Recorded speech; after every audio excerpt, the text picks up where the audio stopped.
Assalamualaikum teman-teman. Ketemu lagi sama Abang, Muhammad dan Kakak Tia, dan Umi Diwanti. Diwanti.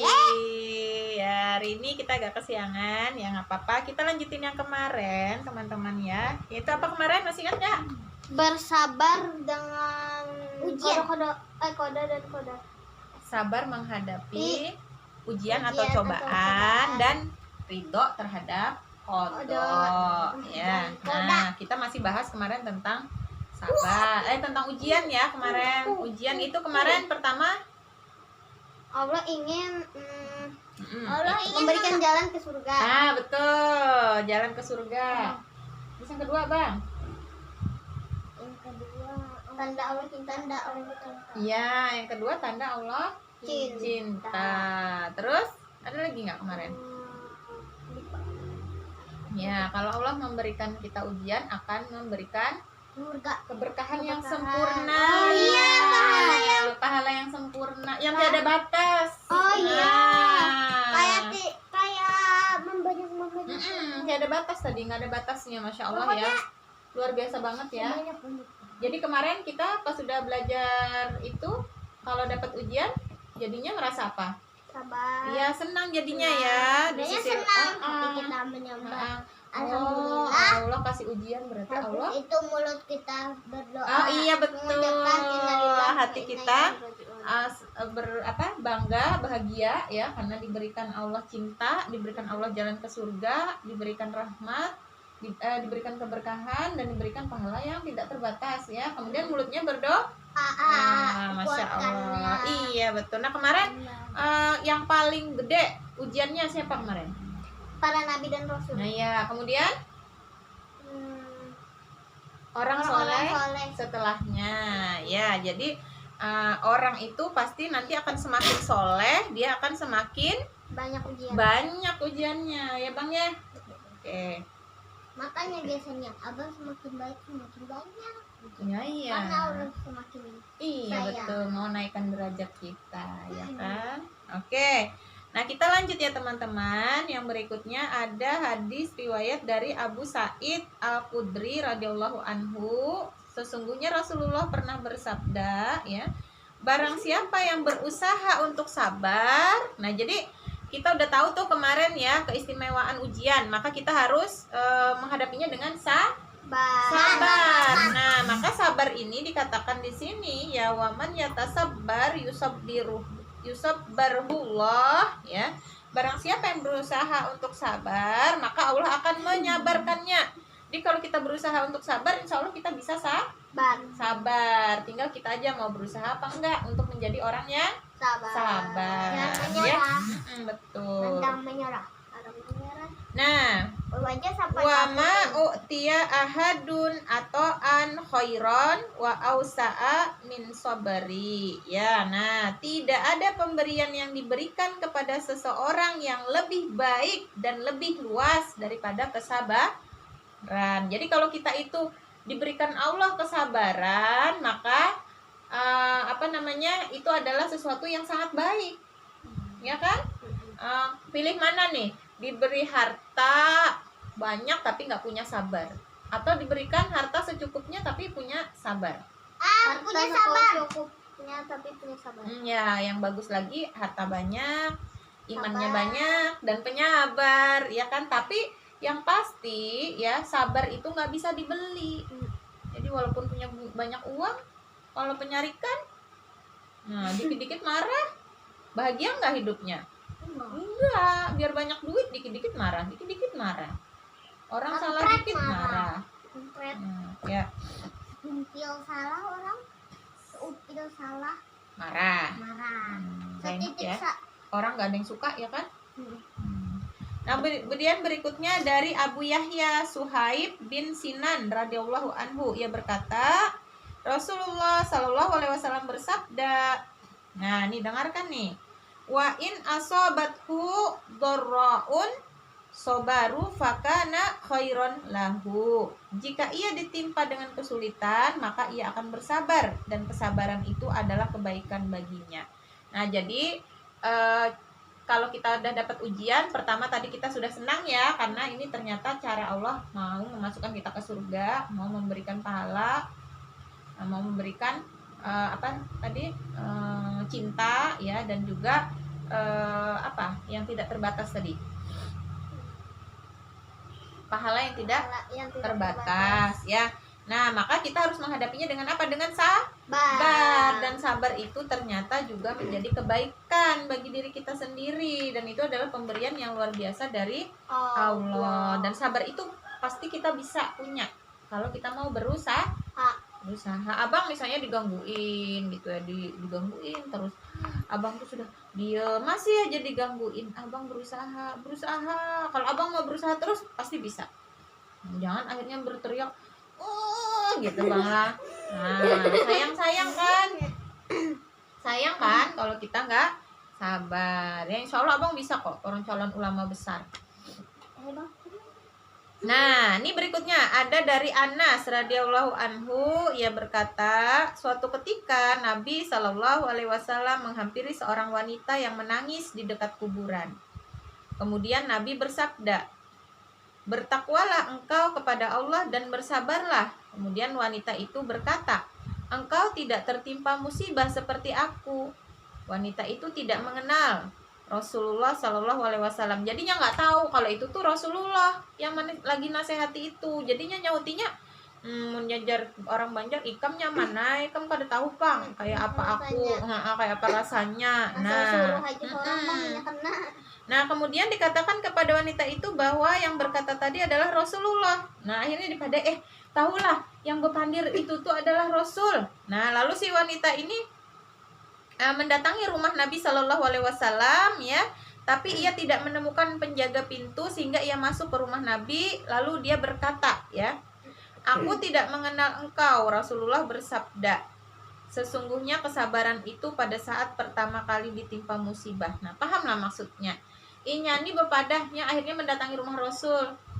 "Aku ulun kada patuh pang, kada tahu pang kalau yang kemarin tuh pian." Maksudnya jakannya tahu sabar ulun gitu. Nah tapi apa kata Rasulullah Shallallahu alaihi wasallam? "Innamas sabru inda sodamatil aula." Jadi sesungguhnya sabar itu di awal. Namun sudah lewat nih, ada sabar lagi sudah. Nah, jadi sabar itu di awal ketika dapat musibah. Nah, di situ tuh kadang kan kita tuh sabar ya, tapi sudah lewat kan. Tadinya ngomel-ngomel dulu. Dasar ini. Di situ astagfirullahaladzim. Iyalah sabar. Nah, padahal sebenarnya sabar itu di depan. Dari awal. Kan papalan di belakang. Iya, mendingan pang daripada kada sama sekali ya lo. Tapi jar Rasulullah di sini yang namanya sabar itu di depan. Ya, di awal-awal misalnya digodain Atia digodain abang, sabar itu ya di depan, ya udah jangan marah. Makanya Jerumi kalau digangguin orang, cara mujarab untuk orang itu berhenti gangguin, jangan diherani, senyumi. Nanti pastinya coba nih, kalau Atia yang gangguin abang terus, abang diam aja. Nah, apalagi kalau abang bisa lagi nih dikasih pujian, Atia pintar, pastinya ampih bangai. Bener nggak? Nah, ya, jadi kalau ada orang gangguin kita tuh sabar aja, diem aja, diliatin, disenyumin. Pian lagi mau berbagi pahala kah dengan ulun? Iyalah. Karena kalau sudah kelawasan, alhamdulillah. Pian hendak mengambil dosa ulun kah lagi? Iyalah bang. Nah, jadi gitu ya, sabar. Jadi kalau diganggu tuh hati sabar. Hati berbahagia, mulut bersabar. Mulut berdoa. Masya Allah ya. Ingatkan tuh, Umi juga nih. Ya Allah, ingat. Sabar di awal. Nggak boleh kayak gitu apa? Sabar itu di mana? Awal. Ya, sabar itu di awal ya. Lebih mendingan. Misalnya ada orang nginjek kaki kita, nggak sengaja, jangan. Nah, di situ pas aku minta maaf lah, ya sudah nggak apa-apa. Nah, itu kan harusnya dari awal. Ya.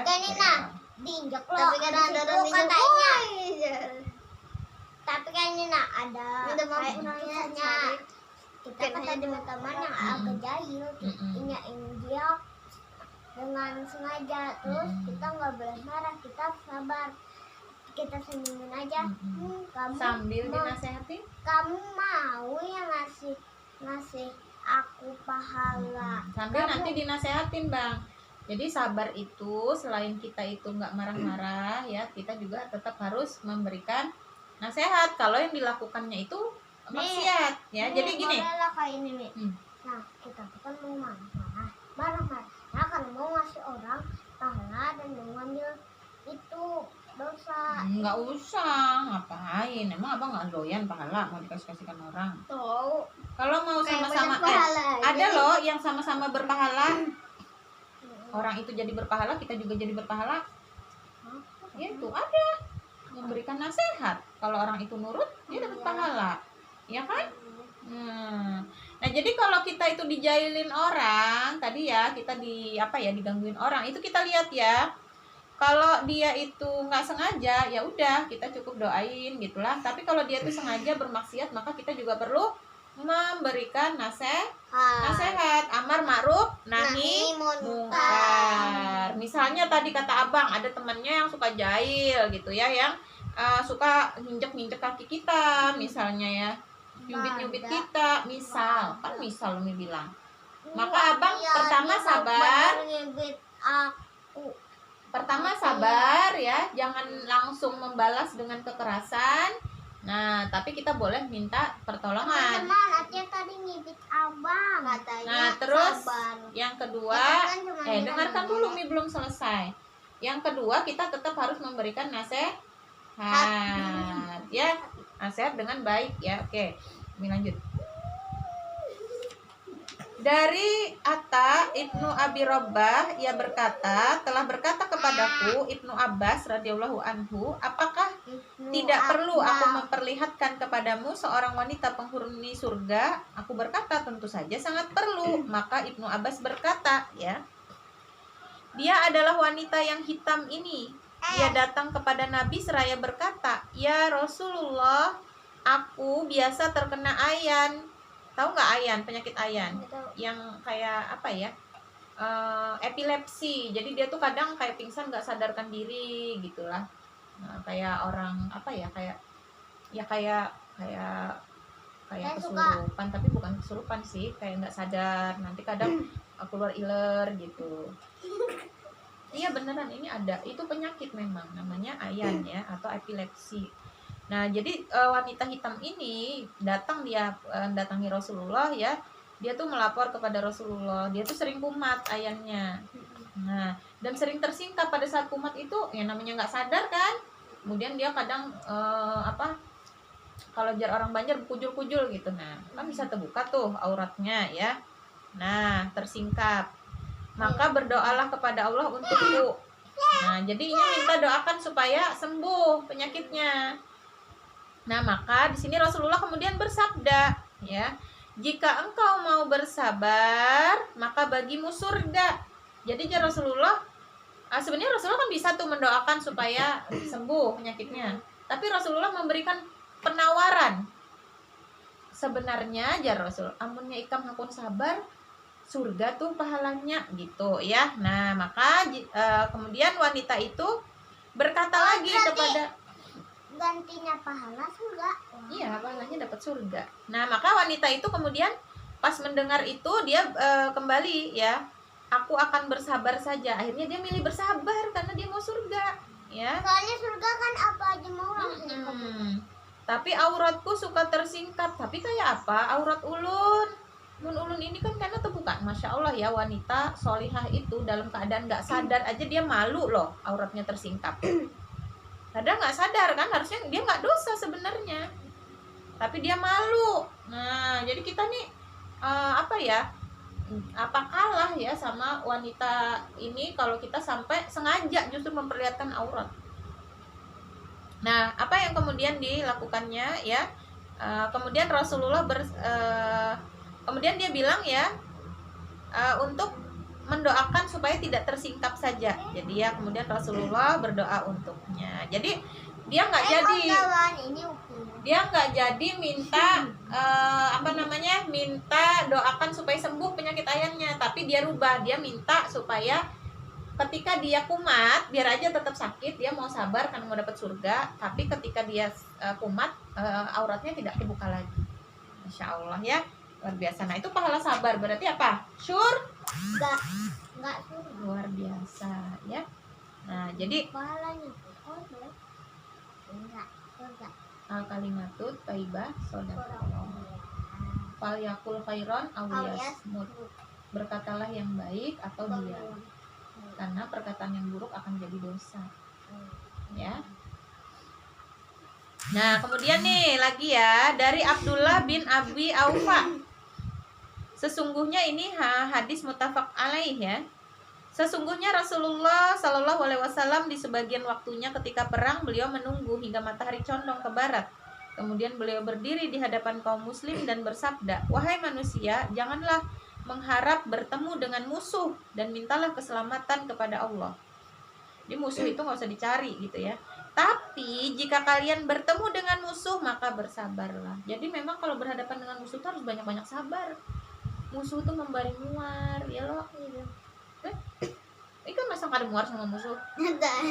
Muar tuh kayak ini supaya ya apalagi ini kan musuhnya di medan perang, banyak kelakuan musuh itu yang harus kita bersabar ya. Nah kemudian dan ketahuilah bahwa surga ada di bawah bayang-bayang pedang. Jadi kata Rasulullah ini tentang jihad ya. Jadi jihad fisabilillah ya. Jadi kalau kita bertemu dengan musuh kita harus sabar tetap harus melawan musuh itu walaupun kita walaupun kita itu nih kalau lagi berperang itu kan sakit ya. Kalau kena tebas pasti sakit, ada nggak luka nggak sakit? Kita kena silet dikit aja sakit, lagi kena pedang, kena panah, itu harus sabar memang. Tapi tadi kata Rasulullah ya, surga itu di bawah bayang-bayang pedang. Kita mengalahkan musuh itu dapat pahala. Iya, nggak kalah aja berpahala kalau kita niatnya lillah melawan, apalagi menang. Nah kemudian Rasulullah bersabda, "Ya Allah, Zat yang maha menurunkan kitab, yang menjalankan awan dan yang menghancurkan musuh, hancurkanlah mereka dan tolonglah kami untuk mengalahkan mereka." Jadi bersabar, kemudian berdoa. Jadi berdoa. Jadi itu adalah dalil untuk kita bersabar, dan hukum bersabar ini adalah wajib, harus sabar, nggak ada pilihan. Makanya yang kata Umi kemarin, kita itu mau sabar atau enggak, ujiannya juga nggak hilang kan. Lebih baik kita bersabar, kita syukuri dapat pahala ya kan. Kalau kita marah dapat dosa, tapi kalau kita sabar dapat pahala. Dengan mana coba? Pahala dong. Nah, sebaliknya nih ya, ada hadis lain yang menjelaskan tentang bahwa marah terhadap ketetapan Allah itu adalah haram. Jadi kita harus sabar ya terhadap ujian, harus ridho menerima gitu. Nggak boleh misalnya apapun ya, misalnya diberikan kulit gelap, misalnya lah warnanya, diberikan hidung yang mancung ke dalam, misalnya ya. Kita tuh kada apa muka kita tuh kada bungas pokoknya saja. Tapi kita bersabar dan beriman ya, Islam, iman dalam Islam. Masya Allah ya, apalagi kita diberikan bentuk yang paling baik. Sudah manusia ini sejelek-jeleknya manusia itu udah bentuk paling baik. Bener, coba kalau dibandingkan sama binatang. Coba kayak anjing. Ngeri loh, kayak sugar glider misalnya. Itu aja masih mandi. Ini makannya aja kada bisa pakai tangan, jilat-jilat aja ya loh. Ambil tangan kayak tikusnya jilat. Makanya kita sudah bersyukur ya diberikan nikmat yang luar biasa kepada Allah. Jadi mau tahu. Nah ini ya, marah terhadap kode Allah hukumnya adalah haram. Nah di sini ada ya dikatakan, Orang bertabakan. jika ada seorang yang diuji dengan suatu penyakit, kemudian ia merasa sakit sebagai resiko dari tabiat suatu penyakit, maka hal seperti ini tidak dipandang sebagai sikap tidak ridho terhadap kodok, melainkan disebut tidak ridho terhadap al-maqdi. Jika ia berkata, apa gerangan yang telah aku lakukan hingga aku ditimpa dengan musibah? Apa dosaku? Padahal aku tidak layak mendapatkannya. Maka yang seperti ini disebut tidak ridho terhadap kodok. Nah, jadi yang tidak ridho terhadap kodok itu adalah ketika dia pas ditimpa penyakit ya, apa gerang dosaku jadi aku didapatkan penyakit ini gitulah, tuh nggak ridho, itu yang begitu nggak boleh Padahal kan gitu ya. ini tuh mau Tapi kalau misalnya karena kesakitan banget, ya Allah sakitnya ya Allah, yang kayak gitu aja, nah itu nggak tapi apa-apa. misalnya kayak gini Mami, kita berdoa bilang kesakitan, terus kita bertanya apa salah ulunnya ya Allah kayak itu, nah itu kita ingat apa kesalahan kita tuh. Kalau tujuannya untuk introspeksi kan, astagfirullahaladzim, mungkin hamba ada salah, ya Allah beri petunjuk, minta ampun ya Allah, kayak gitu Jangan kita boleh lah. penyakit terus kita tuh ingat, kita tuh berdoa setelah sholat ya, apa ada janji yang kada ditepati kah kayak itu, nah kayak gitu. Iya tadi yang Umi jelaskan tadi. Nah kan Umi jelaskan tadi. Boleh aja kalau itu niatnya untuk introspeksi diri, bukan untuk menyalahkan Allah. Kan ada orang bertanya, apa sih salahku? Sebenarnya dia tuh nggak pengen tahu salahnya, dia tuh nggak suka aja gitu dikasih penyakit. Beda kan? Nah, jadi beda nih sama kayak gini. Ini Atia misalnya Atia ya nggak dinaikkan sama gurunya. Padahal kan Allah tuh kan bisa juga dia punya dosa, tapi dia malah dikasih penyakit untuk menghapus. Nah betul, makanya misalnya kayak gini, Atia nih nggak dinaikkan gurunya, terus Atia nanya, maaf bu lah, apa ya bu kekurangan ulun, apa ya salah ulun, oh minta maaf bu lah, kenapa ya ulun kada naik, yang kayak gitu kan boleh aja ya. Tapi kalau misalnya ibu nih kada menaikkan ulun, apa gerang salah ulun, apa kurangnya ulun, beda loh. Nah ini tadi yang nggak bersyukur itu begitu, apa sih salahku, apa sih dosaku, itu yang nggak boleh ya. Oke, yang begitu nggak boleh.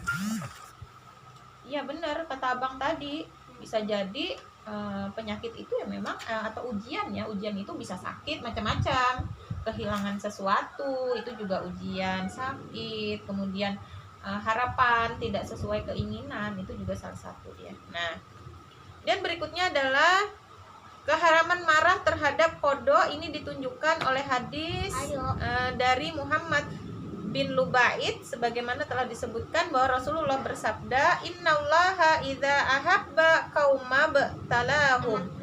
Nah, jadi sesungguhnya jika Allah akan mencintai suatu kaum, ini kemarin udah ya kita bahas, maka dia akan memberikan ujian kepada mereka.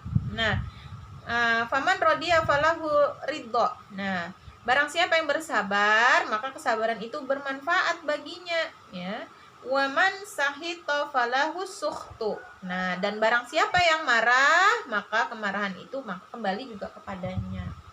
Nah, jadi artinya kada boleh marah terhadap ujian yang Allah berikan, sesusah apapun, sesulit apapun. Makanya ini perlunya kita belajar kan, belajar Islam. Dan belajar itu jangan sekali, walaupun materinya sama, kita harus berulang-ulang.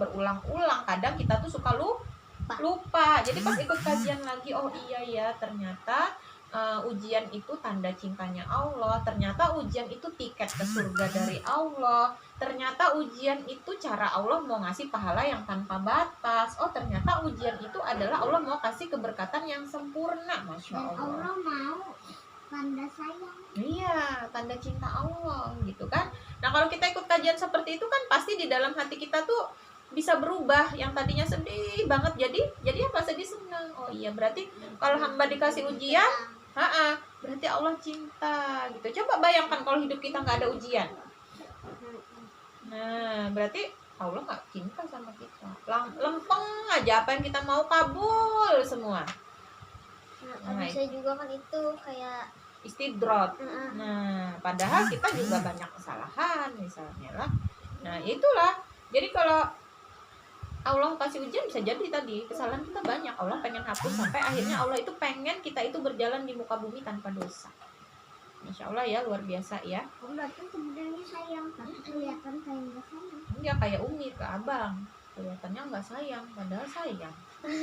Abang, dia jangan panas-panasan bang, padahal bagi abang mainan panas-panasan itu asik banget, ya kan?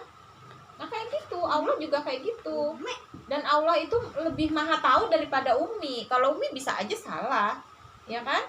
Tapi kalau Allah itu nggak mungkin salah. Kalau kata Allah, ya Atia misalnya, Atia, oh ya Allah, Atia mau punya apa nih, sepeda listrik misalnya, belum dikabulkan Allah, berarti itulah yang terbaik, ya itulah yang terbaik. Nah kayak ini ya, sering banget kan misalnya kayak orang mau pergi ya, ketinggalan pesawat, marah-marah ketinggalan pesawat, ternyata dia selamat karena pesawatnya.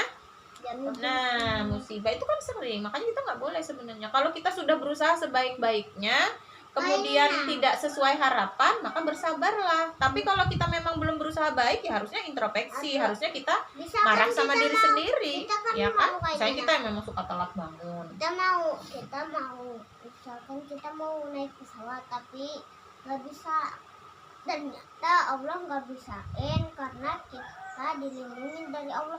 Ternyata pesawat yang mau kita naikin itu jatuh.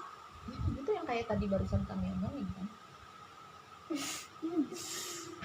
Sama, maksud Umi sama omongannya.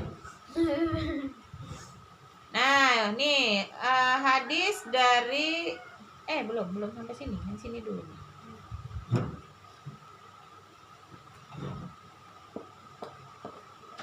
Mana tadi? Nah ini nih, seorang muslim yang diuji dengan rasa sakit karena duri atau yang lebih dari itu, maka Allah pasti akan menebus kesalahan-kesalahannya karena musibah itu, sebagaimana suatu pohon menggugurkan daunnya. Masya Allah ya, jadi setiap ada musibah tuh ujian, nah itu Allah sedang ingin menjatuhkan dosa-dosa kita ya.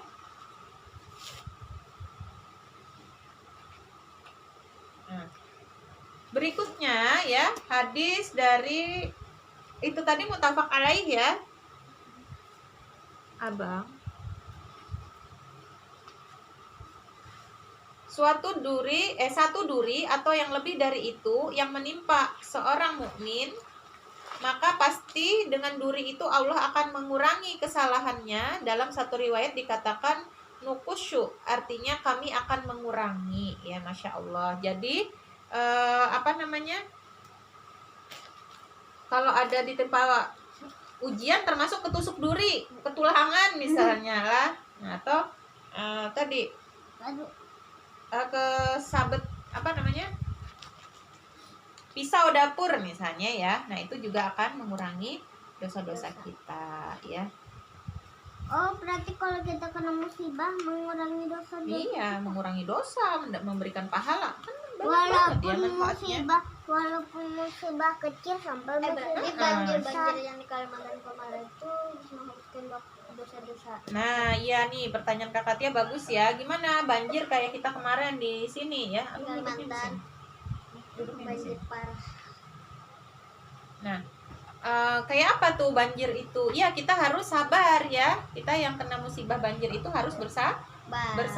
Insya Allah itu juga menguburkan dosa-dosa kita. Tapi tadi kan seperti yang Umi bilang tadi sebelumnya, kita lihat musibahnya itu, ujiannya itu apakah ada unsur kemaksiatan.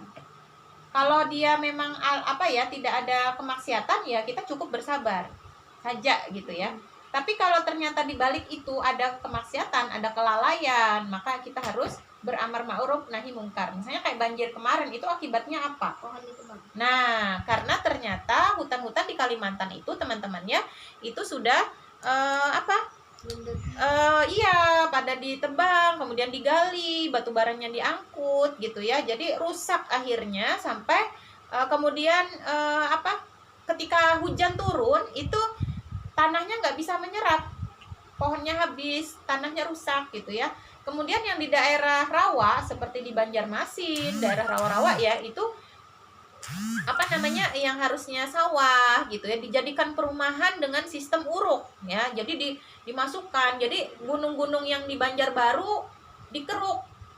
Kemudian taruh ke gambut gitu ya, ke Banjarmasin. Jadi tadinya yang bisa menampung air, dia jadi nggak bisa nampung air. Maka ketika air hujan itu turun, yang dulunya dia muat gitu ya di rawa-rawa itu gitu, punya tempat, akhirnya dia nggak punya tempat lagi. Nah akhirnya kan naik ke atas, tenggelamlah rumah. Nah itu berarti ada kesalahan tata kelola alam yang dilakukan oleh manusia. Maka kita harus beramar ma'ruf nahi mungkar gitu ya. Kita harus menyampaikan bahwa pengelolaan alam itu harus sesuai dengan Islam gitu ya. Nah jadi seperti itu ya, yang namanya sabar itu ada dua gitu ya. Jadi ada yang memang sabar, kita berusaha, udah bener aja yang kita lakukan, kemudian dapat ujian, maka kita harus berusaha ya, disimpan dulu, dibuang, ditaruh di atas genteng aja, nanti enggak. itu enggak benar kayak gitu. Nah kemudian tadi kalau ada kemaksiatan di dalamnya, maka kita harus beramar ma'ruf nahi mungkar. Kalau yang bermaksiat kita, maka kalau yang bermaksiat itu, abang dengar nggak ini Umi ngomong apa? Apa kata Umi tadi? Sabar itu kayak apa? Rugi kan, abang nggak dengerin. Jadi kalau misalnya yang bermaksiat itu kita evaluasi diri kita, dan kita harus istighfar, bertaubat sama Allah, dan harus berusaha menjadi lebih baik lagi. Oke, kayaknya sampai di sini dulu teman-teman ya. Nanti kita sambung lagi, soalnya masih banyak ya hadis-hadis bagus-bagus yang mau nanti kita bacakan. Hadisnya bagus-bagus, insya Allah membuat kita semakin memiliki kekuatan ya untuk bersabar, karena ternyata sabar ini harus ya, dan ternyata pahalanya banyak sekali. Oke, sampai di sini dulu. Kalau teman-teman ada punya pertanyaan, boleh di komen ya. Salah dan hilaf Umi mohon maaf. Wabillahi taufiq wal hidayah. Assalamualaikum warahmatullahi wabarakatuh. Sampai jumpa. Jangan lupa like, share, komen